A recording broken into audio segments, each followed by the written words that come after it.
Hey, it's Matt. Welcome back to another tool haul video. This is part 2 of a 4-part series. If you haven't checked out part 1, it's video number 22, tool haul number 22. So go check that out. And if you have seen my videos before, you'll notice there's some different scenery here. So I changed things up, and you weren't supposed to see this until after this large 4-part tool haul. But my wrench video, the second video that this is, somehow got deleted. So this is not the original part 2. So part 3 and 4, you're going to see the old scenery. And this one, unfortunately, I had to go back and try to dig through all of the wrenches because I had put everything away. I didn't take pictures of the lot or anything. So I'm kind of going just off the handle here. I got as many of the tools that I knew for sure were in that lot out of all of the boxes. I didn't bother going through all of the foreign stuff because all of that stuff is just completely commingled, doubles and triples and quadruples of that stuff, so there'd be no way for me to go through and figure out everything that I had. So I did the best I could. I'm sorry, this video is going to be a little bit shorter than the other ones, and it's not going to be complete, so I don't know what happened. The video's just gone, so going to try to make up for it and do the best I can here to show you what I all got with that. Again, I had probably twice as much of this in foreign stuff. I had a bunch of Craftsman stuff that I, again, couldn't even bother going through all of it because I would not be able to figure it out. So probably had about 10 or 15 Craftsman wrenches in there. There was some more SK stuff that I missed. There was a lot of Indestro stuff that I missed. There's some Proto stuff that I didn't pull out of here. There was only a couple of them. There was some Challenger stuff, but all those Challenger wrenches were pretty beat, so I didn't pull those back out. So let's see what I was able to figure out what was what in this, and see what we got, and see if I did good or not. So let's take a look. Let's start from the left over here. I zip tied these up. It's usually what I do if I have a somewhat complete set. These are a True Test set, and I believe these are made by Proto or Challenger, but I'm not sure. I haven't really found a definitive answer of who makes them, but just judging by the manufactured, I would say that these are a Proto line. But I thought these were in excellent shape. They're practically brand new, not even used, so that was definitely a score with those. I have some Barcalo tools here, 3 of them. There might have been another one in there, but I just like that dip on those. These are in pretty decent shape. So I got 3 of those. A couple of SK tools that are just not in that great a shape. SK Wayne and a regular SK. Surface rust on them. This is the only Proto that I knew for sure came out of here. Proto Professional, but it's ground down. Got this interesting hex sight, and that is a Blackhawk Armstrong, so I thought that was cool. Got a, this is an older Blackhawk, so really like this one. Not quite sure how old it is. It's got a, I don't know if that's an 8, and again, I know Blackhawk started labeling these with the last number of the year. I can't remember if that was in the 30s or the 40s, so it was 38 or 48. That might even be a 6. But nice little box wrench there. Got electrolyte box wrench, True Fit.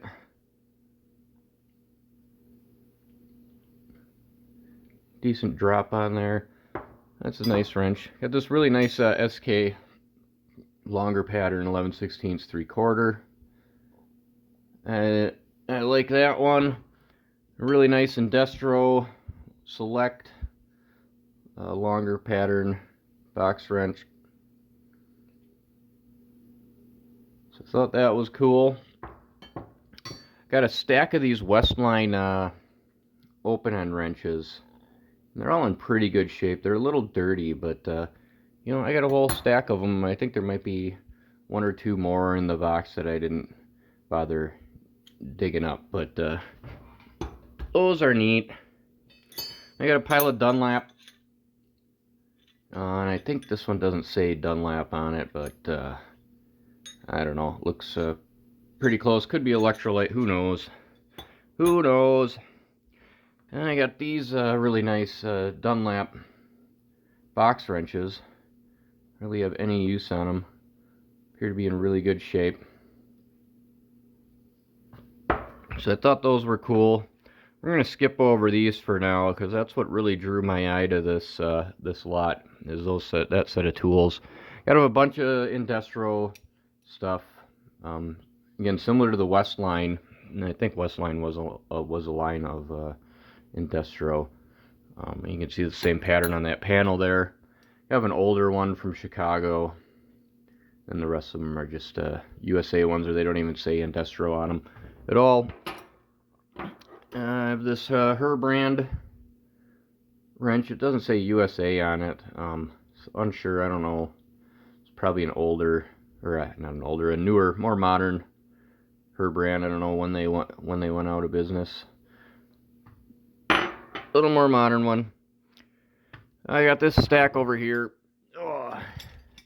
and this stack is all Fleet, and they're all in pretty rough shape, except for this one. This is in the best shape of all of them, but you know, yeah, they're not that great. So not that great on the wrenches on this one.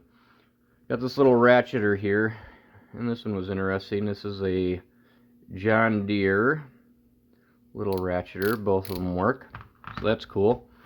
And this tool is really interesting. I like this. This is a cam lock tool. Has these weird needle bearings in it, and it is a Kelsey Hayes, and I know that name from automotive. I believe they make like brake boosters, brake parts, other stuff like that. They make a lot with automotive stuff. So, not really sure what this tool is for. I could have looked it up, but I haven't got around to it. But definitely an interesting tool. Looks like it's missing one needle bearing in there. But I'll put that in my automotive tools bin. Definitely a cool, interesting tool. Alright, let's see. We got went over everything? I believe so. So what really drew my eye to this auction, or some of these auctions I should say, is these wrenches here. And these were spread out through like 4 or 5 different auctions. So another reason why I had to buy all of these, because I wanted to get as full a sets as I possibly could with them. So some of these wrenches aren't in the greatest shape, but a couple of the smaller ones are in excellent shape. And these are Vulcans, and I just like the shape of them. And they're the same size on both ends, just different offsets. So I really like these. Again, the smaller ones are in pretty excellent shape, but unfortunately the larger ones look like they've been taking a bath in some water here. So a lot of finish loss on them. It appears that it was a pretty thin finish to begin with, so I don't know quite the quality of these Vulcan tools. I forget if these were owned by Williams. They just own the name. Again, somebody else will probably help me out. Not a lot of information on these Vulcan tools, and these are like the later year Vulcan tools. There were some really early Vulcan tools that I think Williams owned, and I think this name was like resurrected later on in time, so not quite sure, but someone will let me know. Anyway, that's kind of the gist of it. Sorry, I wish it could be a larger video. I wish I wouldn't have lost it. I don't know what happened to it, but it is what it is. Next week, I'll have video number 3, and that will be the sockets. I didn't lose that one yet. And then after that, we'll have the grand finale, which will be all of the drive tools, so that should be good. And then I will let you know what I paid for all of these tools. So let me know, what was your favorite out of all of these? I like this Vulcan set, even though they're not in the greatest shape. Still a cool tool to have. That old Blackhawk box wrench is pretty cool too.